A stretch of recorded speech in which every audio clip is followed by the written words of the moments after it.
ভূমিকম্পে কাঁপল বাংলাদেশ। রিখটার স্কেলে ৫.৬ মাত্রার ভূমিকম্প রাজধানী ঢাকাসহ দেশের কয়েকটি জেলার অবকাঠামো রীতিমতো কাঁপিয়ে দিয়েছে। এতটা ভয়াবহ না হলেও রাজধানী ঢাকার জন্য এই ভূমিকম্প বড় অশনি সংকেত। বিশেষজ্ঞদের মতে ভূমিকম্প নিয়ে জরুরি ভিত্তিতে ভাবার সময় এসে গেছে। তথ্য বলছে বাংলাদেশে ভূমিকম্পের উচ্চ ঝুঁকিতে আছে ঢাকা, চট্টগ্রাম, সিলেট ও ময়মনসিংহ অঞ্চল। কোনো কারণে যদি ৭ মাত্রার ভূমিকম্প বাংলাদেশের ভূখণ্ডে আঘাত হানে তাহলে মুহূর্তেই সব লণ্ডভণ্ড হবে। তাতে ক্ষয়ক্ষতির পরিমাণ দাঁড়াতে পারে কল্পনার চেয়েও ভয়াবহ।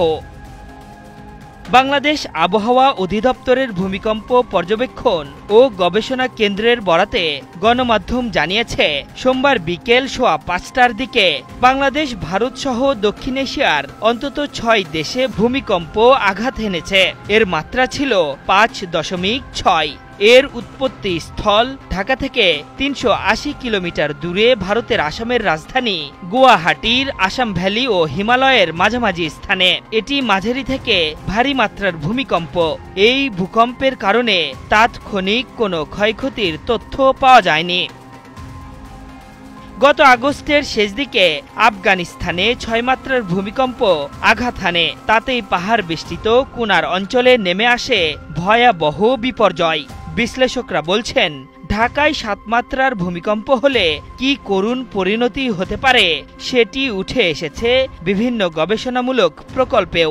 এসব গবেষণা এবং জরিপের ফলাফল হচ্ছে, আফগানিস্তানের ভূমিকম্পের চেয়ে কিছুটা বেশি মাত্রার ভূমিকম্প হলে ঢাকার মোট ভবনের ৪০% ধসে পড়বে।